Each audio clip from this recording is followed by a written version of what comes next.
Hey, good evening all, or good morning and good afternoon, depending on where you're from. Welcome to another week of the Operation Grow Show. This week it's going to be primarily talking about uh, data and analytics and the role it plays really in the modern grow environment and you can go about using it, the type of data and type of information that's available.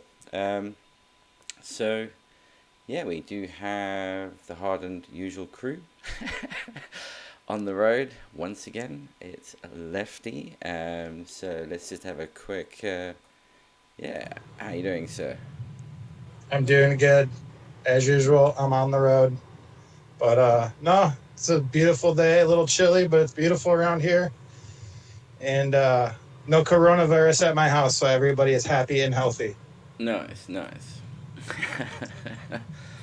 Yeah, that's starting to spread around a little bit. Yeah, it's kind of starting to get serious from the looks of it. Yeah, you can really kick off a good conspiracy theory on that one, hey? Because Yeah. if the regular flu kills more people, why are they so freaked out about this one?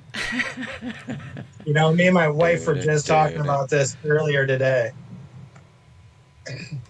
It's like, yeah, didn't it kill like 85,000 people like 2 winters ago, the regular flu? Mm. I don't remember what the number was, but yeah, the flu a couple of years ago was really, really bad. Mm. Oh, precisely. So that's the bit that's like something interesting about this. Something we don't know. Oh, you could start all sorts of horrendous conspiracy theories. You really could. Yeah, all it takes is a couple of joints, right? Yeah, precisely.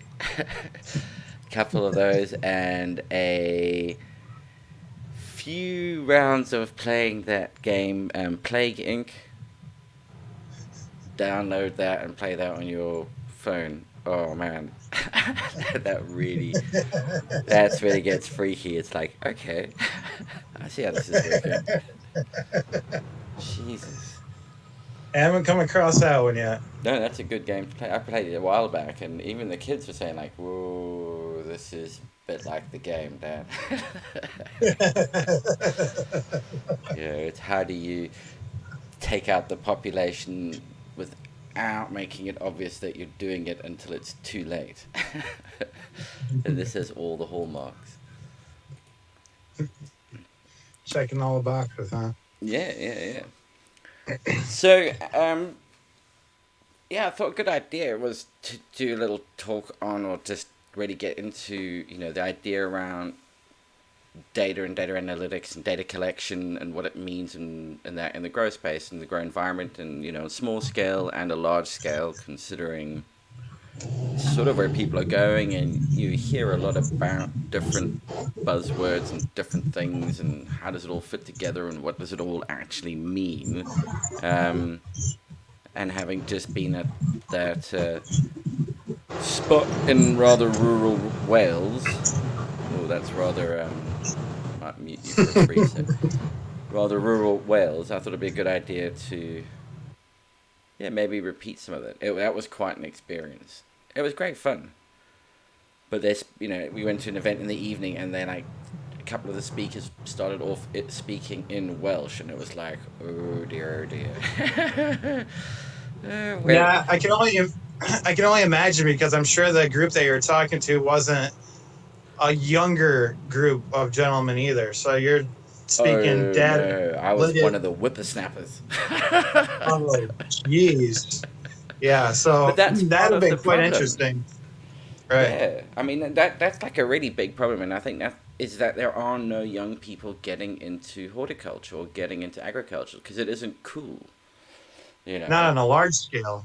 No, but even on a small scale or large scale, people aren't doing it. Yeah, I mean, and that's really worrying because it's actually thanks to farming that we all have the luxury of doing what we do, because otherwise we'd all be trying to figure out how to feed ourselves every day of the bloody Right. week. That's all we would be doing, See, The here primary I think concern number one. there is a little bit more of a trend to get kind of going back to that, and it isn't like you know people are going back and picking up the old family farm. It's more of like, small craft organic style farms. But a lot of people are kind of going back to farming their own vegetables and having a lot more of the farmers markets and that kind of thing here. So Yeah, I it's mean, it's a good definitely more on idea. a rebound. Yeah, it's rebounding a little bit here as far as the farming aspect. But what I mean is, if mass farming goes, all of us will no Oh, we're longer have fucked. time for any other thing and any other activity other than trying Growing food, to yeah. grow enough food to keep ourselves going. Right. Um, and so that was interesting. And yeah, you're definitely talking to people who very serious. I mean, like the host of the place, Medwin. They've won multiple Chelsea Flower Show gold medals, etc., etc. They're very well established in the giant veg and the professional growing community. Um, yeah, they face all sorts of interesting. They've got some really cool techniques for doing stuff. Um, but yeah, they all face these challenges and trying to figure out how to do more for with less and do better. Um, I don't know, like just asking in chat who in chat actually collects data on their grow room, writes it down, let's say, and does anybody collect stuff in an automated fashion, um, out of interest? Honestly, Peter, I thought about doing it, but when I really sat down and thought about it, it's like, okay, so really for this to make any sense, I'd have to grow this same plant, which, I got four different phenos of the same plant, so it's not even the same plant. So I'd have to figure out which pheno I want to run and have to run it at least probably 2 to 3 times to figure out what it is that the data means and then able to really tune it in per the data. You know what I mean? If that's what you're looking to do, is to always be running something off the data. Yeah. Um, well, but yeah, but it's like I mean, what do people do in terms of collecting data at the moment? Okay, so you've got like the miner unit which logs it automatically. What do other people do? Um, so like WV saying wrote down on calendar for years. So yeah, I mean that's everybody. That takes a hell of a lot of discipline. That's one thing about manual logging. It takes a lot of discipline, and very few people, especially the younger generation, I guess, have the time or the attention span probably, to actually do that. Write it down, and people actually have fewer and fewer notebooks. It's on a tablet or something these days. Um, So you hear these other things like IoT being bandied around and talked about, as another thing, this Internet of Things, and what does that mean? Um,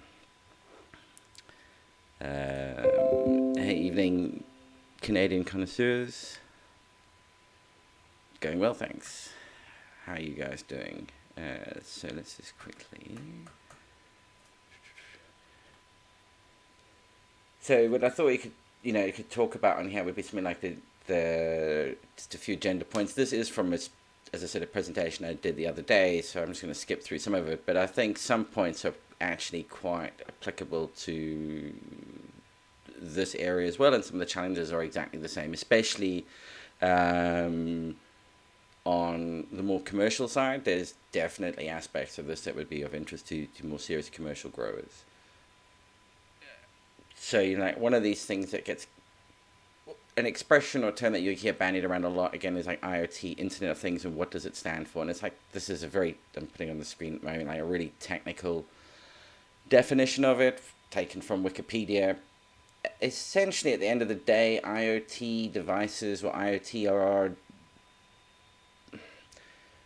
little devices or sensors that send data out. And what's really convenient about them is that you can often place them in hard to get to places, and you can, they run permanently, which is nice as well. So it's like having little U's all over the place. But IoT devices by themselves aren't really much. They just collect data. So it just automates that data capture process for you, which is nice. But at the same time, that's all that they're actually doing, is they're just capturing it and hopefully storing it somewhere.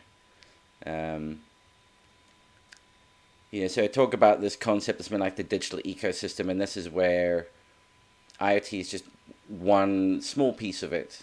It's far bigger, so like a holistic view of modern horticulture, and that you're going to start taking in data from multiple data sources, some of them being IoT devices, but also you're writing down, taking notes, monitoring things. And it's not just from the sensors in the place, it's all about the other data points that you're capturing as well.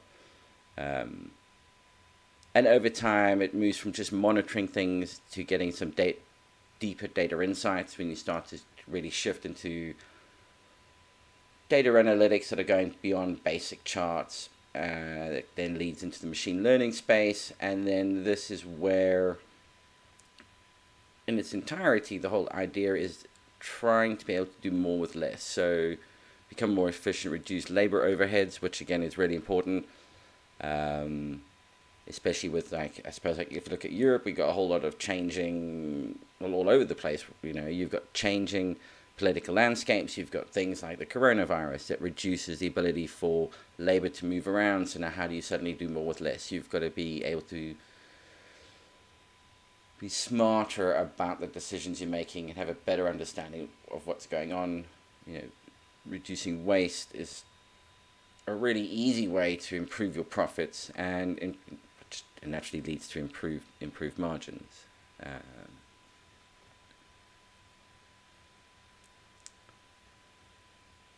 So yeah, on this other slide here, this is just showing an example of where you've got a bunch of IoT devices being temperature sensor, humidity sensor, a moisture sensor, but also capturing data of various weather data coming in. Where you can see you've got notes being captured, and all of this lands in a central database.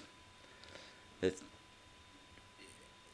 initially, where most people start out is doing data monitoring, which is down towards the bottom, and slowly you move up to data analysis, which leads into machine learning, and the actual data requirements of each of these elevated steps starts to get greater and greater and greater. You have to manage more and more and more of it. But at the same time, you start to reap more benefits. You're getting alerts, so you start to be able to make decisions a lot sooner. This is what gets into reduction of loss, reduction of waste. So you can make corrections before it becomes critical. Moving further up the stack into the machine learning space, you start to get the platform making suggestions. Other people who saw this also tried that based on what it's seeing last time this happened, which steps into the forecasting bit, and I'll show a few slides on that in a little while. By the way, if anybody in chat's got any questions, please just fire away. I hope it's not boring the crap out of anyone. So one of the things about manual versus automated / IoT data capture is that when you're doing it manually, you're doing everything. Not only are you capturing the data, but you're also monitoring the plants. You're also, hey Richard, you're also monitoring. How's it going? Good, thanks. Yourself?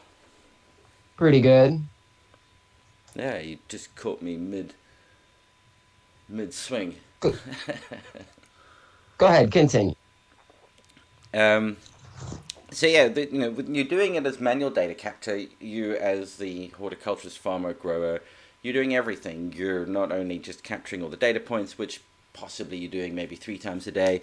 WV Grown in chat, you're saying you wrote it down on calendars. How many times a day were you actually writing that down, and how many, so let's call it data points, were you writing down? Temperature, humidity, soil temperature, what else were you capturing? It'd be interesting to know. But then you're also tending to the plants. You only really probably get an idea as to how you were doing when the whole growth cycle is finished. And that's when you get your feedback and you can make some alterations for the next growth cycle. Where it starts to get a little different now is when you get into the automated bit, where the data capture piece, writing down the notes, taking all of that information down, that's now replaced with these IoT devices, which are essentially little U's sitting out there. Your labor force sitting in the field, sitting in the greenhouse, sitting in the grow space, diligently writing down all the notes, which frees you up to actually be able to spend more time focused on the grow aspect of it. And you'll see there that there's a little like dotted bit by the watering, because you can now start to automate irrigation, for instance, and you're only irrigating when you need to, potentially, rather than just doing it at a set time every single day, because that's how you do it. But all the time the platform is, the IoT devices are sending information back. So if something starts to, temperature gets too high, you can suddenly receive an alert in the middle of the day or the middle of the night, which previously, when you're doing manual data capture, you don't get until you go back in there and see everything is possibly, wilted. Or you look at your min-max thermometer and it says 36 degrees was the max. Okay, that's Celsius, just in case anyone's going, hey, that's not very warm. 110 Fahrenheit. And how long was it there for? You also are now able to look at charts and see what's been going on. So you start to be able to use these tools to get a better understanding of what's actually happening and make better decisions. So this starts to lead to, and you spending more time tending to your actual crops, tending to your produce, which in turn leads to higher yields, because you can spend that time doing that. And you're being told when it gets too hot as it happens. You're not discovering it after it's happened. Whoops.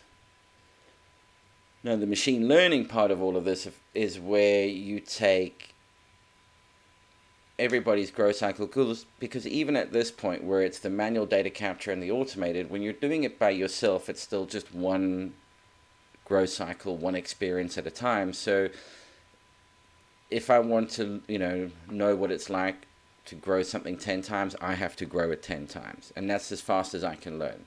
And when we start to do community farm and share this information amongst ourselves, suddenly if I've got 10 people growing the same thing at the same time, that's 10 grow cycles worth of information captured. That's suddenly like 10 years in one. And that really accelerates its ability to share that information around and to make sense of it and to help people make sense of it. And now it becomes far more a case of the producer, the grower, the horticulturist, to really be able to work the crop, work the product.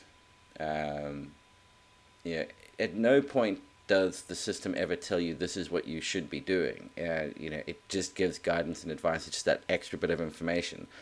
It's still down to the grower at the end of the day to make that call as to what they're going to do with it. And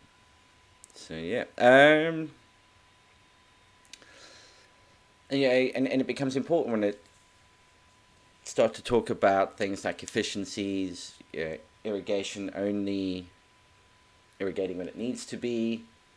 You can reduce time to identifying issues. Again, because you're discovering it as it's happening. You can put lots of sensors in that helps on that process, and better planning. When certain things are happening, and you can better plan accordingly. And I guess a big one is on the IPM side of it. You can't just spray stuff as and when you want to. So your window of opportunity for work, IPM, releasing biologicals, is very tightly controlled. And you can also use knowing what's going on in your environment at all hours to your advantage to control pests. You can raise temperatures for brief periods of time. You can play around with humidity, but also knowing when it's going to be optimal to release, beneficial bacteria and beneficial predators, and making sure that you're keeping stuff in the right sweet spot for those beneficials is important. It leads to things like, improved quality, waste going down, and overall, which is what everybody's interested in, is improving their margins. And it's going. You can monitor pretty much anything these days. Your intelligent, facial recognition, so that only those people who're supposed to be going in can go in. Yeah.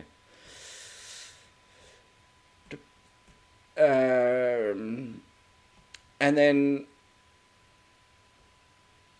one of the big challenges now, of course, is just how much data starts being captured, because if you were going in and writing down temperature and humidity in your environment, what you maybe do at most 3 times a day, which is probably quite a lot. Most people maybe do it once, maybe do it twice a day when they go in.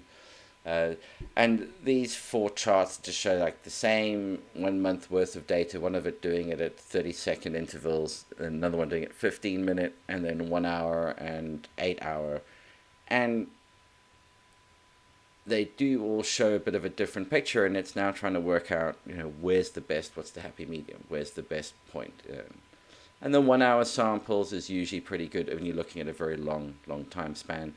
But it does just show that if you take readings too sparsely, you really don't get a very clear picture. But it's still better than not taking any readings.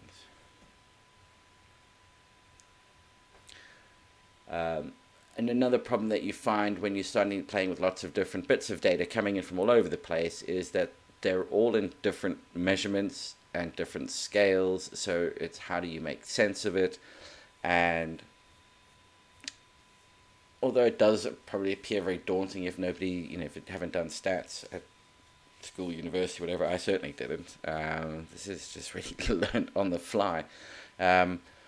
But there are ways of showing the data so that it makes it easier to spot where you need to go and look and understand like what happened there, why did that happen. So the first chart on the top left is all the sensor data, including calculated VPD just in its raw values. And because VPD is calculated in pascals and up in the thousands, it just skews everything off down the bottom, and you can't see what the probe was actually doing. The one that's showing the data being normalized in the top right is all that data just gets rescaled so that you can compare it, and you can see by how we know if there's any correlation, because you can now better understand the movement. If one point's moved, how much did another point move, and over time you start to be able to see the patterns and see how they correlate with each other. And the same goes for the bottom left, which is another way of identifying if you've got any weird spikes and volatility in the growing environment. And you can see like that clearly there was something that happened with the temperature, well, the humidity spiking around the 18th of the 5th. And you do actually see that the VPD goes in the opposite direction at that same time. So, and there's clearly a link between those two. And what's interesting about the chart on the bottom right is that working out the difference between the readings, so basically what the chart bottom left was doing, but adding them up as it goes, and over the course of a month, by the end of the month, all of the readings have kind of settled back down to where they should be. So even though it got quite chaotic and volatile during the month, by the end of it, they were all pretty much back to where they were. So it's sort of, there were times when it wasn't, but overall the environment's actually able to maintain itself. Yeah, and just an example of like the Minder kit installed and in place. And with that, without further ado, if anybody's got any questions, I just thought we'll just quickly run through it. Let me know. Right, let me jump out of that quickly. So, Richard, how are you doing, sir? Been a while. Not bad. How about you? Yeah, keeping well. Keeping well, thanks. So that was just been in Wales doing this presentation. So that was. I'll just quickly give it again on Yeah, here. that looked like fun. Mm. No, it was. Was that the one in the greenhouse you dressed up for, or was that a different one? Yep. The one in the greenhouse that I dressed up for. No, Oddly enough, the first that one thing did. That one looks like a good time for sure.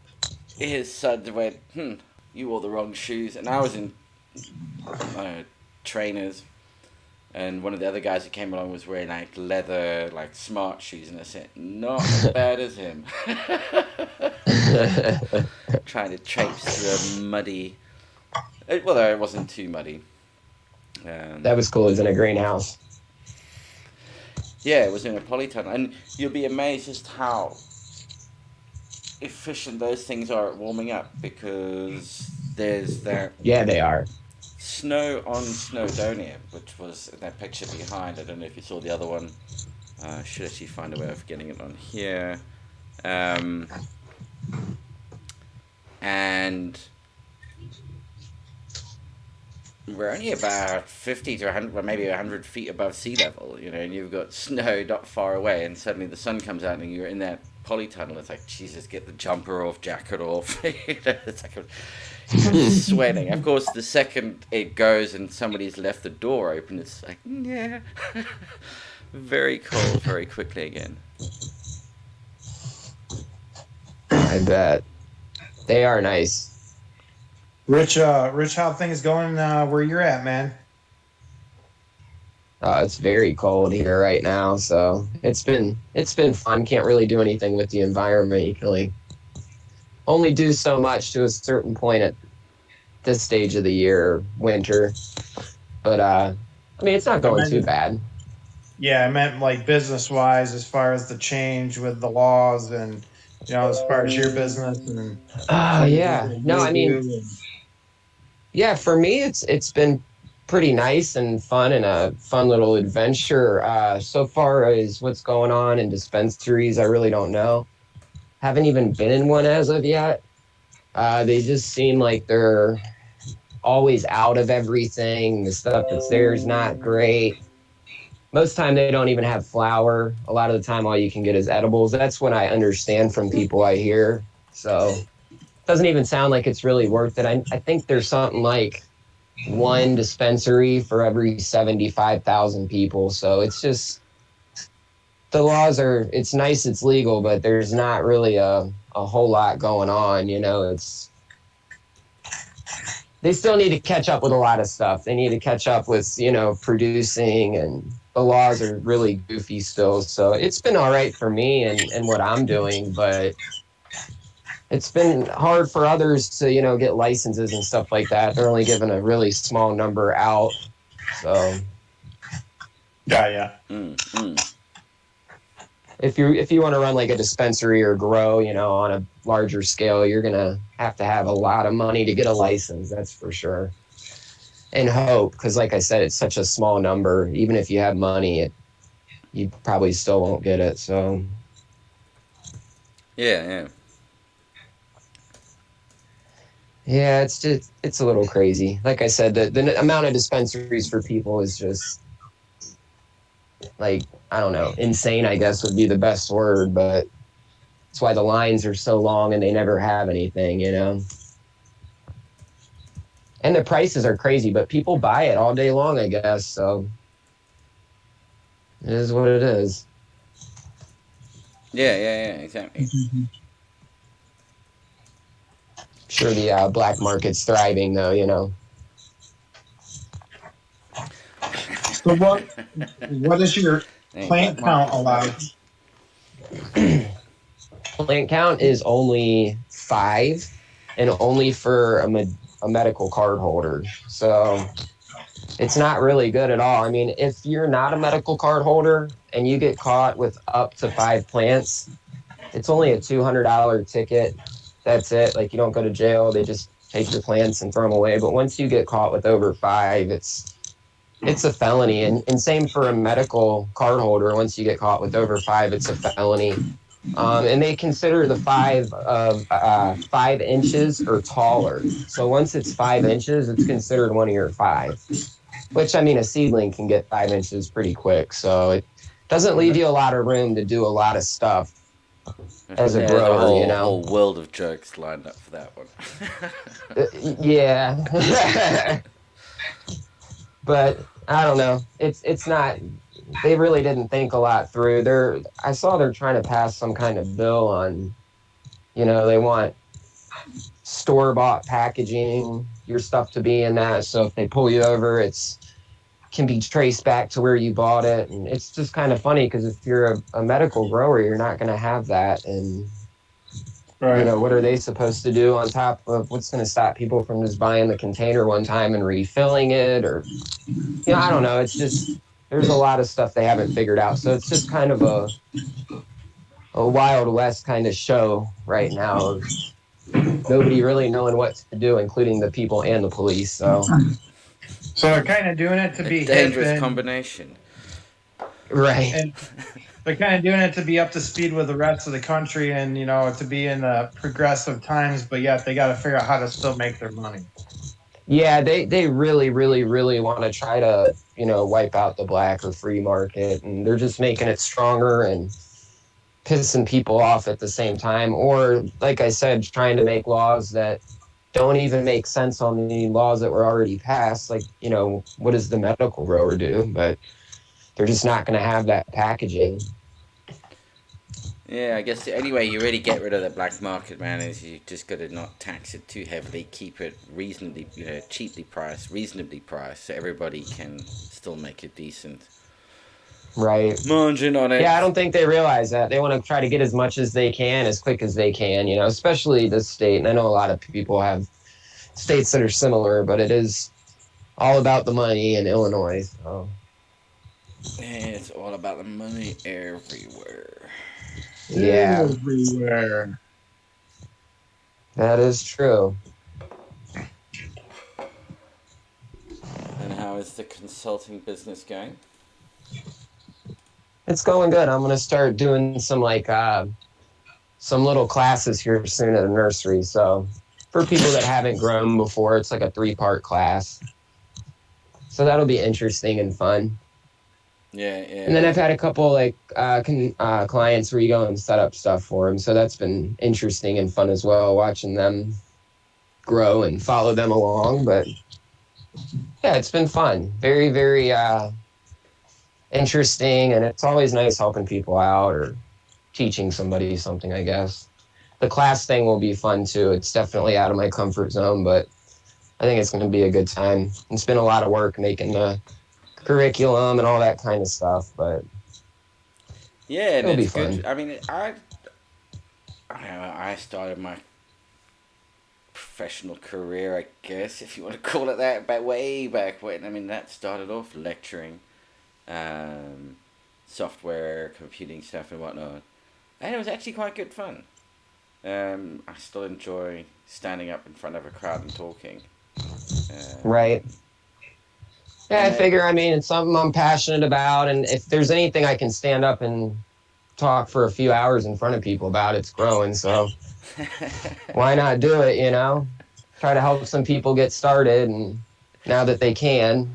yeah, And this yeah. place has, got a bunch of like an indoor gardening section and stuff. So they can pick up all their shit right there, too. It's not a bad little deal. Nice, nice.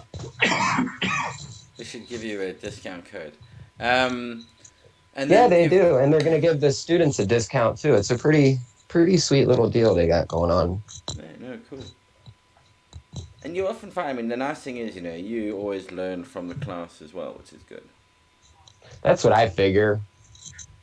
Like I said, I mean, even if it's just learning to get me out of my comfort zone, that's always good too. So, Mm, mm. So, I mean, I tell you what, in chat, does anybody in chat have any, questions around stuff that they're trying to work out?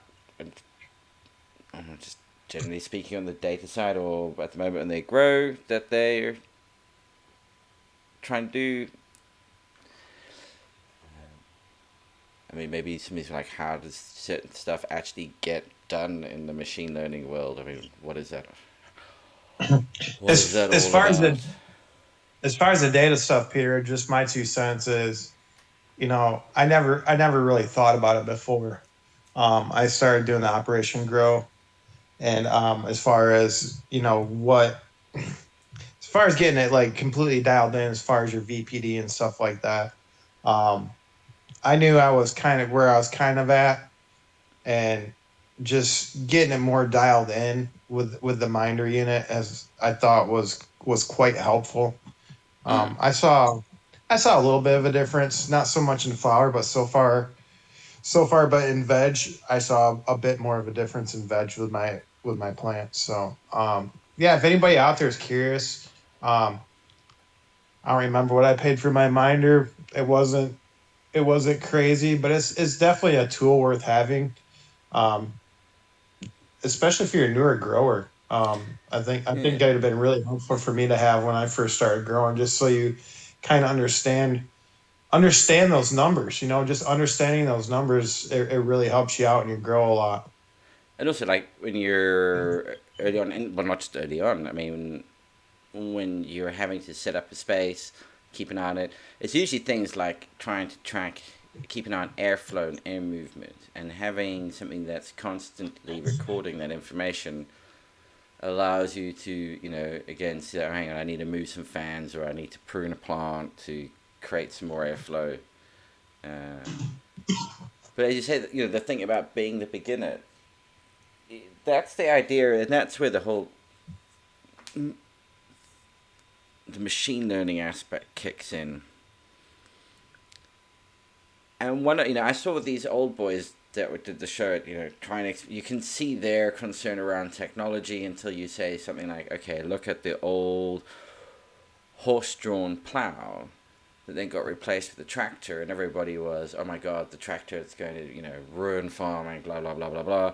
And what did it do? It allowed farms to do more with less. But it becomes a tool. This is just another tool that allows you to be more efficient. Uh, and then, when you look at Google Maps, starting off just straight GPS, you at least it told you the route from A to B, and you could get there. And then if you did that route enough times, you'd notice that if there was a puddle on the side of the road at a certain point, that meant traffic would happen further down the road. But you learned that pattern. You learned to recognize that. So whenever you saw that, you stopped going that way and you'd pick a different route. And then when all of your data, which your phone is like the ultimate IoT device, that's sending shit out all the time. Um, and then when everybody starts contributing that, the system learns that, well, everybody's sort of seeing that puddle and it learns that pattern and then it lets everybody know about it, or what you've learned from it. It'll suddenly can tell everybody else about it, so everybody else who sees the puddle now also knows to avoid going there. And that's the beauty of machine learning, is the distribution of knowledge of that information, that everybody gets it really quickly. I mean, you might tell one or two people about the puddle, but that's about as far as it probably goes. Yeah, you hear it's hundreds of thousands of people potentially that learn it really quickly. So that's the bit that I find interesting, that side of it. Um, but it means people have to, have that mindset to be, community minded. How do we all benefit from this? And it was interesting when one of the old boys, he said, oh yeah, I drive up to the top of the road every morning and I look at the top of the mountain at Mount Snowdon. And he said, if I can see if it's clear, then I know I've got at least 3 days of clear weather coming up. If I see a cloudy wispy bit at the top, then I know it's going to be rain in probably a day's time. And you sort of asked the guy, like, well, how do you know that? He goes, oh, no, years of watching that happen. I said, well, here we go. The machine learning is no different. It just does it faster. It doesn't take it quite so long to learn the pattern. Because it can just process more, that's all.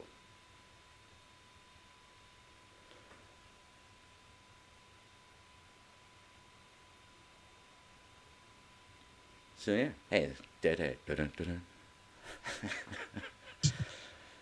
But there we go. Richard, did you start your Operation Grow Plants, or do you have Operation Grow Plants? Are you still there? Give me 1 second. All right. So how much longer do you reckon yours have got to go? One trick, of course, is Uh, to drop the light cycle even further. well, shit. I thought they would be done. I thought I'd have a plant done by this weekend, and it doesn't seem to have done anything throughout the course of the week. So I'm not sure. It's getting really close. I'm starting to see a couple of amber trichodes here and there on the one plant, but that's it. Okay. Sorry about that. Was letting my dog out. Yeah, I still have Operation Grow Plants. I only have two of them though, two females, and one is very, very, very far off from being done, and then the other one probably still has about 3 weeks left. Oh, okay. Yeah, I wasn't sure where everybody was at, but Yeah, these got started so far as flowering pretty late after you guys, so I'm pretty behind. But they are yeah, looking pretty good. I'm at 9.5 weeks of flowers where I'm at. And Wow. I Yeah, see yours are huge for sure. Yours look great. yeah, I popped with everybody else. But. Someone was an eager beaver.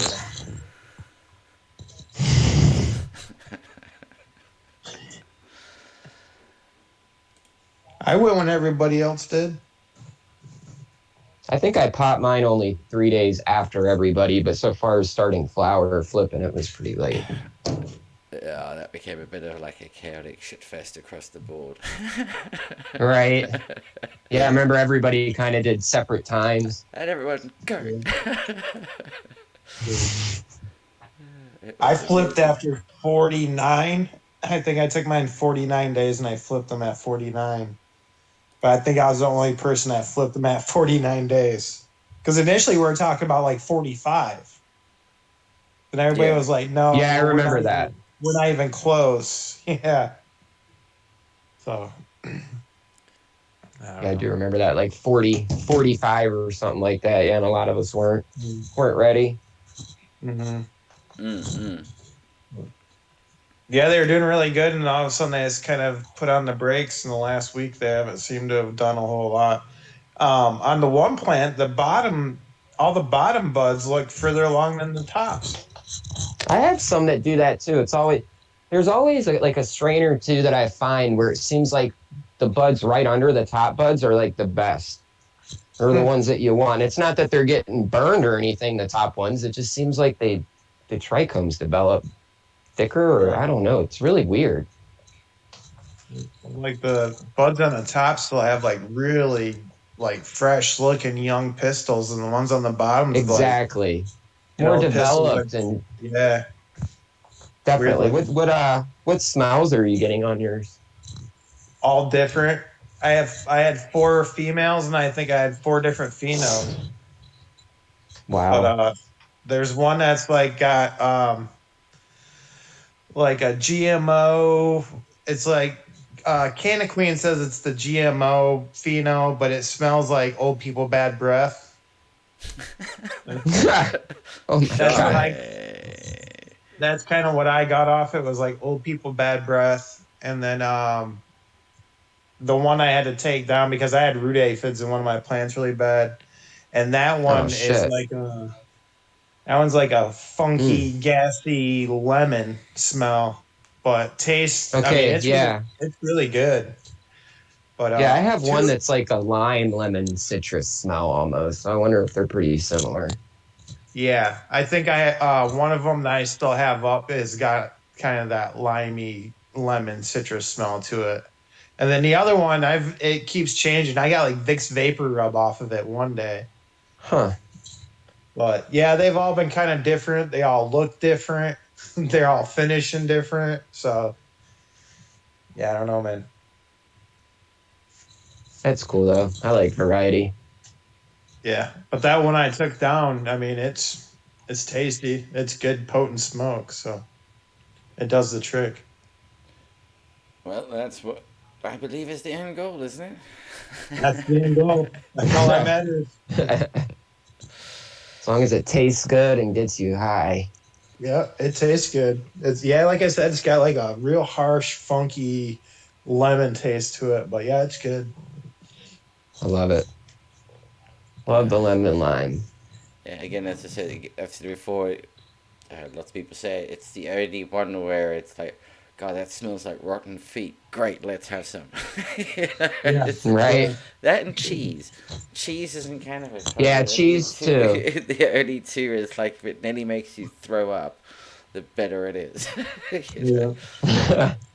Oh, we were in Spain when my eldest daughter must have been about 2 years old, and walked into. She was sitting on my shoulders, and we walked into this uh, cheese and meat charcuterie spot in rural Spain, and the strong smell. I mean, this for like curing meats and these cheeses.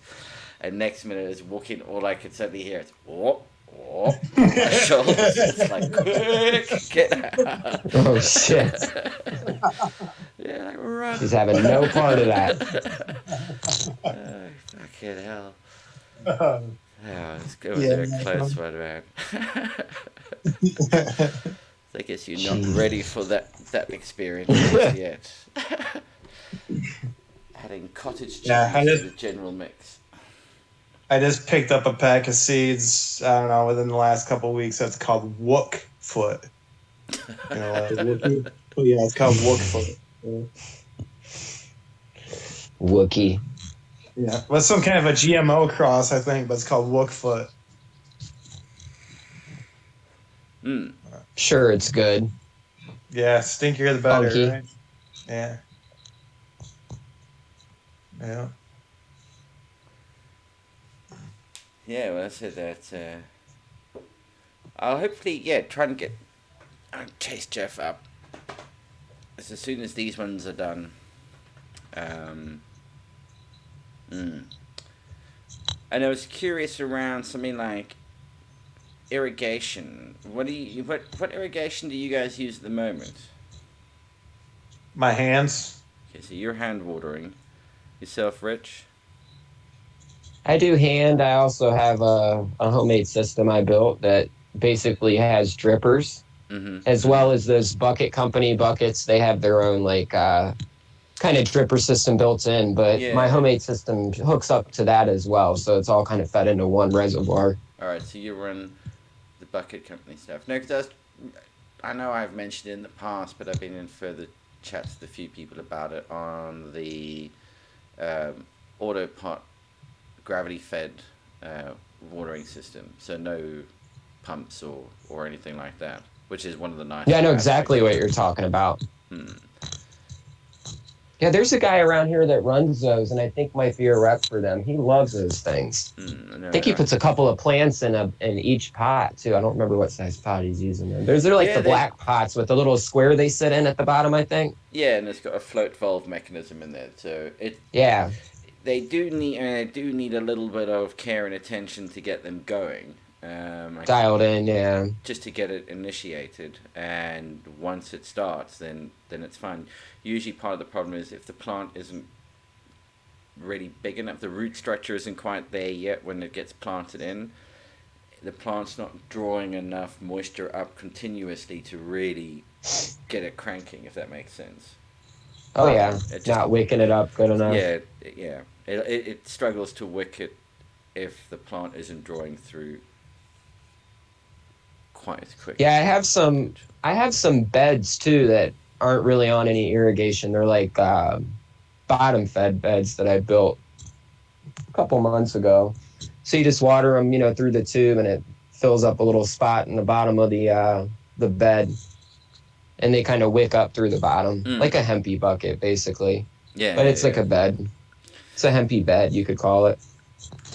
Yeah, the nice thing about I must say the one nice thing, well, not the one nice thing, there's a couple of it, but one of the nice features about the autopot system is that because each one is individually regulated by its own float valve, the nice thing is plants that are transpiring at different rates, or at least continuously fed at the right, or continuously kept at the right moisture level for them.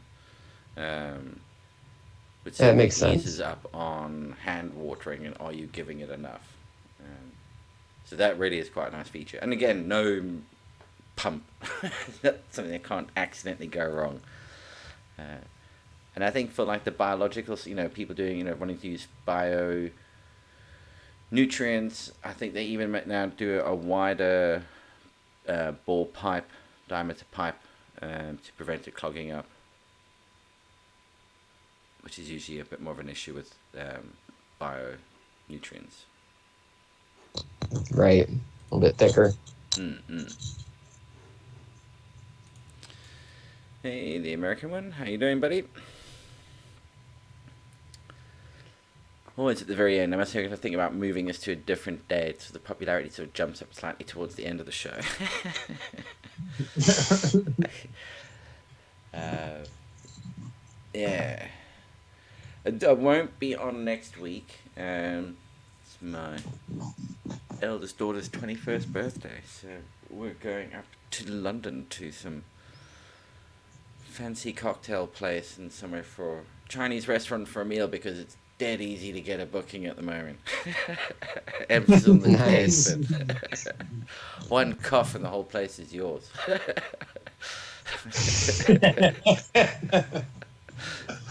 Oh man.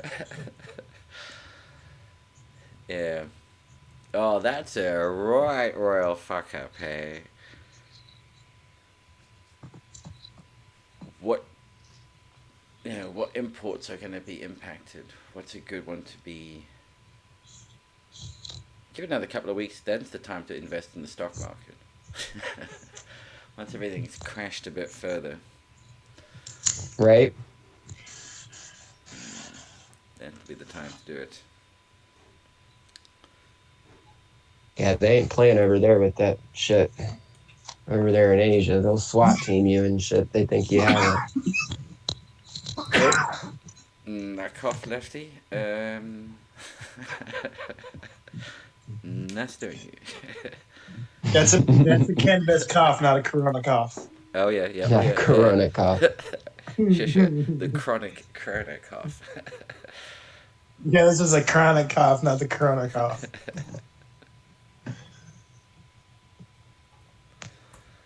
Yeah. Well, it's like that joke. Well, that was just doing like the avian flu outbreak where these animals are sitting in the bar and the lion says, "Oh, I'm the scariest animal. I roar, the whole jungle shits itself." And mouse goes, size for size. I'm the scariest animal. An elephant sees me and it shits itself, and a whole troop of elephants. Chicken just sits there chuckling to itself. He goes, "Mate, I cough, the whole world shits itself." So yeah. And viruses. Fuck that. Just remember, mosquitoes kill more people every day. Yeah, they do. It's a bit of And the population. regular flu. Yeah, just population balance. And as they're saying to, saying that game Plague, download that, freak yourself out for a few hours.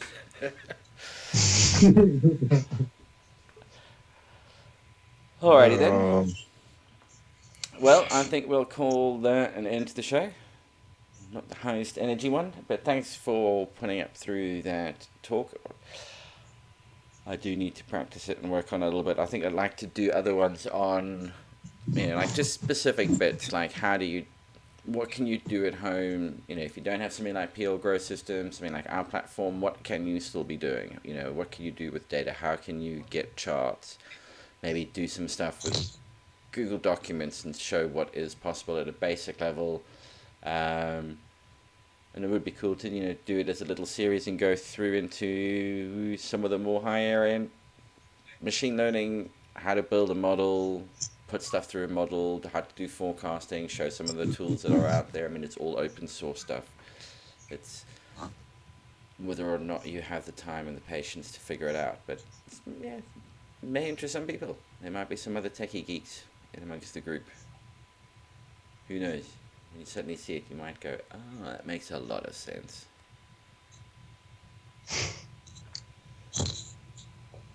So yeah, thanks to everybody in the chat for joining once again, and thanks Rich and Lefty for jumping on the show. We shall catch you all in a fortnight. See you guys. Have a good week. Later on. See y'all later.